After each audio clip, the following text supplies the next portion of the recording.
ഇന്നത്തെ സ്പെഷ്യൽ മുട്ട പൊരിച്ചതാണ്. എങ്ങനെ ഉണ്ടാക്കുന്നത് പറഞ്ഞുതരാം. അതിനായിട്ട് ഞാനിവിടെ ഒരു 10 കോഴിമുട്ട എടുത്തിട്ടുണ്ട്. ഉപ്പും കൂടെ ഇട്ടിട്ട് വേവിക്കാൻ വെച്ചു. ഇനി ഇത് പൊരിക്കാനായിട്ട് ഞാൻ മുളക് പൊടി, മഞ്ഞൾപ്പൊടി, ഉപ്പ്, ഇഞ്ചി വെളുത്തുള്ളിയും കൂടെ ഇതിലേക്ക് ആഡ് ചെയ്ത് കൊടുക്കുന്നുണ്ട്. കുറച്ച് വെളിച്ചെണ്ണ ഒഴിച്ച് കൊടുക്കുക. അതുപോലെ കുറച്ച് വെള്ളം കൂടെ ഒഴിച്ച് കൊടുത്തിട്ട് നന്നായിട്ട് മിക്സ് ചെയ്ത് കൊടുക്കാം. മിക്സ് ചെയ്ത് കൊടുത്താൽ ഇതേപോലെ നന്നായിട്ട് പൊടികളൊക്കെ മിക്സായി വരും. കുറച്ച് കരിവേപ്പില അതിലേക്ക് ആഡ് ചെയ്ത് കൊടുക്കുന്നുണ്ട്. ഒന്നും കൂടെ മിക്സ് ചെയ്യുക. എന്നിട്ട് ഞാനിവിടെ പുഴുങ്ങി വെച്ചിട്ടുള്ള മുട്ട ജസ്റ്റ് ഒന്ന് വരക്കിട്ട് കൊടുത്തിട്ട് ഞാൻ അതിലേക്ക് ആഡ് ചെയ്ത് കൊടുത്ത് നന്നായി ഡെയിലി തേച്ച് പിടിപ്പിക്കുന്നുണ്ട്. കുറച്ച് സമയം ഇത് കായം തേച്ച് വെക്കുന്നത് നല്ലതാട്ടോ. വെളിച്ചെണ്ണയിലേക്ക് നമ്മൾ ഈ കായം തേച്ച മുട്ട ഓരോന്നായിട്ട് പൊരിച്ചെടുക്കുക. മൂടി വെച്ചിട്ട് വേവിച്ചെടുക്കണേ.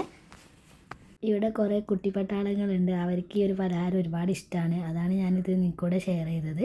ഇത് ചായയുടെ കൂടെ ഞങ്ങൾ കുടിക്കാൻ പോവാണേ. ബാക്കി വന്ന കാര്യത്തിൽ ഞാൻ കുറച്ച് വെള്ളക്കടല കൂടെ മിക്സ് ചെയ്ത് പൊരിച്ചെടുത്തിട്ടുണ്ട്. ഇതാട്ടോ ഇന്നത്തെ സ്പെഷ്യൽ. സിമ്പിളായിട്ട് ഉണ്ടാക്കാൻ പറ്റുന്ന റെസിപ്പി അല്ലേ. ഒരു പ്രാവശ്യമെങ്കിലും ഒന്ന് വീട്ടിൽ ട്രൈ ചെയ്ത് നോക്കണേ. പുവി എങ്ങനെയുണ്ട്? ഇഷ്ടമായോ? നല്ല ടേസ്റ്റാണ്. എല്ലാവരും വീട്ടിൽ ഉണ്ടാക്കി നോക്കണേ.